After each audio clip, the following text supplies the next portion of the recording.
अस्सलाम वालेकुम। आप देख रहे हैं city 11 news Pakistan HD।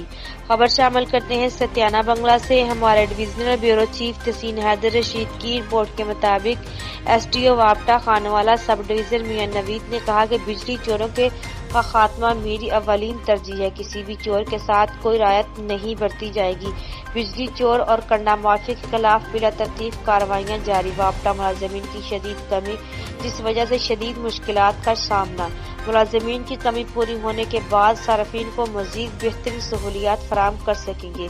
Chief officer FESCO Bashir साहब की जानब से हमें चाइना के 200 वाट के 8 मुनफल्ले हैं, जिससे इलाके के सार्फिन मुंतफिक हुए और हमने मुतअद्दिद बिजली चोरों के खिलाफ 15 के करीब मुकदमात भी दर्ज करवाए और इन्हें भारी जुर्माने भी किए गए। बिजली चोरों और कंडा माफिया के खिलाफ बिला तरतीब कार्रवाइयां जारी रहेंगी।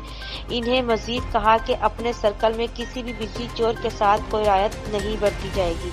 मेरे दरवाजे गरीब आवाम के लिए हम वक्त खुले हैं। शहरियों को हर मुमकिन रिलीफ फराहम करने के लिए कोशिश है। तमाम स्टाफ बड़ी मेहनत के साथ दिन रात आपको बिजली फराहम करने के लिए कोशिश है। शहरियों को भी चाहिए कि वो वापटा एहलकारों के साथ मुकम्मल तावन करे। आखिर में उन्होंने बताया कि मेरी तैनाती के 4 माह के दौरान बिजली चोरों के खिलाफ 15 मुकदमात दर्ज किए। 1 जनवरी के बाद वापटा के पास फराहम मकदार बिजली के मीटर आ जाएंगे। जिन लोगों के डिमांड नोटिस जमा हुए हैं, इनके फौरी तौर पर मीटर लगवाए जाएं। मज़ीद खबरों के लिए देखते रहिए सिटी 11 न्यूज पाकिस्तान HD।